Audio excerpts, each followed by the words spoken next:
अमेरिकी विदेश मंत्री ब्लिंकन का बयान, दुनिया में शांति सुरक्षा के लिए काम करे चीन। दुनिया में शांति और सुरक्षा के लिए काम करना चाहिए चीन को। अब चीन का कहना यह है कि हम तो शांति और सुरक्षा के लिए ही काम करते हैं। दुनिया के सामने परसेप्शन क्या है चीन का, वो आप जानते हैं। हड़पवाद उसका सिद्धांत है। हड़पो, हड़पते जाओ और अपना बता दो। रिसोर्सेस को, टेरेन को, धरती को इंच इंच करके काटो, अपना बता दो। लेकिन वो भी पीस का दावा करता है। अब पीस, असल में पीस वाला, शांति वाली पीस की बात कहां हो रही है? और पीस खंड खंड करके कब्जा करते जाओ, वो पीस वाली बात कहां है? जरा देखिए षड्यंत्र, वॉर वॉल्केनोज की जब हम चर्चा कर रहे हैं तो ये इंफॉर्मेशन आपके लिए बहुत अहम है। जरा देखिए एंटनी ब्लिंकन क्या कहते हैं, अमेरिकी विदेश मंत्री हैं। कहते हैं दुनिया के लिए गंभीर दीर्घकालिक खतरा बन गया है चीन। अब लॉन्ग टर्म डेंजर दिखाई दे रहा है चीन की तरफ से। उधर वू कियान जो प्रवक्ता हैं चीनी रक्षा मंत्रालय के, वो क्या कहते हैं? दुनिया के लिए सबसे बड़ा परमाणु खतरा तो अमेरिका है। अब दुनिया फैसला करे कि इनमें से किसका दावा सही है, कौन खतरा है, कौन गुलाब के फूल लिए बैठा हुआ है दुनिया के लिए। ये क्या कहते हैं? अंतरराष्ट्रीय नियमों का सख्ती से पालन करे चीन। इधर क्या कहा जा रहा है? हथियारों के नियंत्रण वाले इंटरनेशनल संधियों से अलग होकर क्या दिखाया जा रहा है? चीन की सोच तरक्की कर रही है और ये कुछ लोगों को रास नहीं आ रहा है। चीन की सोच तरक्की कर रही दुनिया के लिए बाधक है, इधर कहा जा रहा है। इधर तो उसी सोच को तरक्की के लिए मुफीद बताया जा रहा है। दुनिया में मिसाइल रोधी प्रणाली की तैनाती को आगे बढ़ाया। इधर क्या कहा जा रहा है?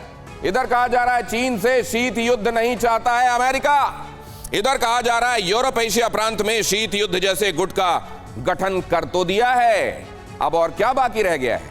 तो एक तरफ वो दोस्ती जिसका हवाला मैंने शुरू में दिया, 20 में से 10 कम करके और 110 करके और अपने यहां माल खपाने वाली बात, वहां विन विन सिचुएशन, क्योंकि सब कुछ तो पैसे के इर्द गिर्द घूमता है। और दूसरी तरफ ये बयानबाजियां, ये कंफ्यूजन, ये क्या है? या ये कंफ्यूजन ही इस दुनिया की असलियत है और इसी में वो स्ट्रैटेजीज छिपी हुई हैं जो सामान्य बुद्धि वाले सीधे साधे लोगों को समझ में नहीं आती।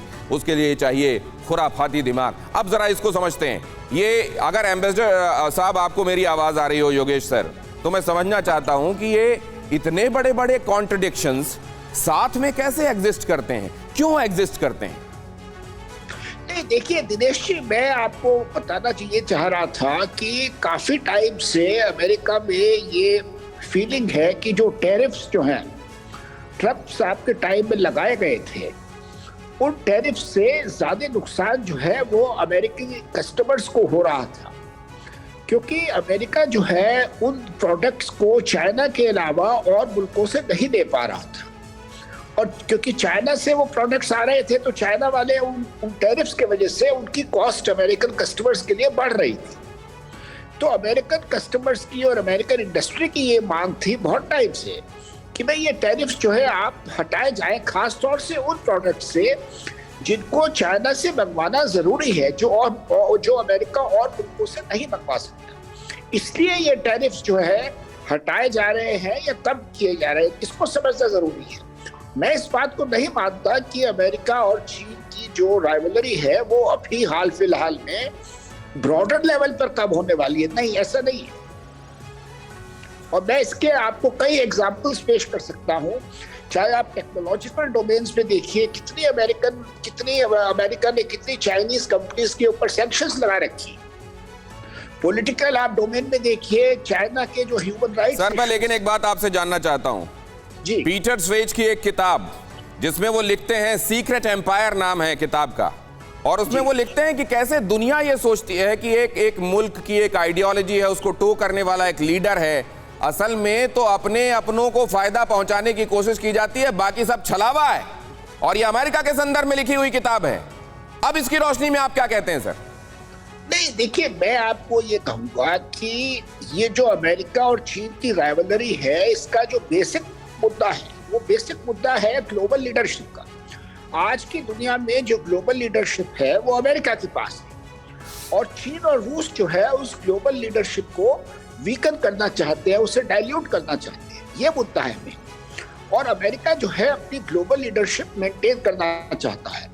और वो जो ग्लोबल लीडरशिप है उसका जैसे एक एग्जाम्पल है यूरोप में सिक्योरिटी स्ट्रक्चर या एशिया में सिक्योरिटी स्ट्रक्चर्स या अमेरिका के जो एलाइंस, उसके अलावा अमेरिका की जो टेक्नोलॉजी में लीडरशिप है, सेंसिटिव और इमर्जिंग टेक्नोलॉजीज जो है उसमें अमेरिका आज भी चीन से बहुत आगे है। लेकिन सर सवाल ये है, योगेश सर मैं आपके पास आता हूं, ये बात ठीक है कि ये सुपरमेसी की राइवलरी है और ये राइवलरी कभी खत्म नहीं होने वाली, लेकिन एक बात, और ये अपन स्टूडियो में एक हाईटेक ग्राफिक्स के जरिए आपको दिखाऊं, उधर मैं आपको लिए चलता हूं, एक बात समझ में नहीं आती कि उधर चाइना को वेस्टर्न कंट्रीज की तरफ से 2 टूक चेतावनी दी जा रही है, और ये चेतावनी क्या दी जा रही है? पश्चिमी देशों की तरफ से असल में समझा जा रहा है कि जो अलायंस बनाया गया है एक तरीके से एक फॉर्मिडेबल अलायंस रूस के खिलाफ, क्या वो चाइना के खिलाफ भी कारगर हो सकता है? ये अहम खबर देखिए, पश्चिमी देशों की चीन को डायरेक्ट मैसेज देने की कोशिश। रूसी अरबपतियों पर लगा बैन हटा सकते हैं यूरोपीय देश, बैन हटाकर जताना चाहते हैं कि रूस असली दुश्मन नहीं है, चीन को नंबर 1 दुश्मन बताना चाह रहे हैं पश्चिमी देश। क्वाड और नेटो के खिलाफ रूस चीन दोनों एक साथ, क्या एक तरीके की होड़ बनाए रखी जाती है कि नहीं एनिमी नंबर 1 अभी रूस है, कुछ दिनों बाद एनिमी नंबर 1 नहीं चाइना है, नहीं रूस है, नहीं चाइना है? और क्या ये कंफ्यूजन सूटेबल कंफ्यूजन है जो जब जारी रहता है तो कुछ लोगों को फायदा होता है? अब जरा ये देखिए षड्यंत्र वॉर वोल्केनो में, ये बहुत महत्वपूर्ण इंफॉर्मेशन है।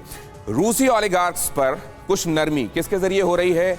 असल में कैनेडियाई डेप्यूटी पीएम, वहां की फाइनेंस मिनिस्टर भी क्रिस्टीना फ्रीलैंड, उनके जरिए कुछ ओलिगार्क्स, क्योंकि आपको ये मालूम होना चाहिए क्रिस्टीना फ्रीलैंड मॉस्को में एज अ जर्नलिस्ट काम कर चुकी हैं, तो उनसे बहुत सारे ऐसे रूसी अरबपति संपर्क में थे। उन्होंने कहा कि हम पर प्रतिबंध क्यों लगा रहे हैं आप? देखिए, इस देश की नहीं पूरी दुनिया की कॉमन भाषा है मनी, पैसा। तो पैसा जब कॉमन है तो हमको देश में बांटकर क्यों देख रहे हैं? आप बोलिए पुतिन के खिलाफ खड़े होने, हम खड़े हो जाएंगे, कोई बात नहीं, हमारे से सैंक्शंस हटाइए। क्या ऐसा होना? और आप जानते हैं सबसे पेट्रियोटिक कंट्रीज में से एक रूस है, जाहिर है वहां के ओलिगार्क्स ऐसा नहीं करेंगे, लेकिन ये एक दाना फेंक दिया गया है और ये चुगने के लिए वेस्टर्न कंट्रीज तैयार भी हैं। पश्चिमी देशों में अब ये भावना हो रही है कि उन ओलिगार्क्स से, उनके पास पैसा है, बड़ी जेबें हैं, डीप पॉकेट है, उनसे तो लेने का काम जारी रखना चाहिए। उस पर प्रतिबंध लगाकर अपने पैरों पर कुल्हाड़ी क्यों मारें? जाहिर है ये सूट कर रहा है, लिहाजा ये जो पर्सपेक्टिव है इसको सब्सक्राइब किया जा रहा है और रूस और चीन के बीच में इससे ये समझ में आ रहा है कि पहले के मुकाबले कदरन नरमी आ रही है, तुलनात्मक रूप से नरमी आ रही है। तो फिर ये इशारा क्या करता है? क्या रूस, अमेरिका, चीन जियोपॉलिटिकल सीन है क्या? ये समझने की कोशिश करते हैं जनरल सोई।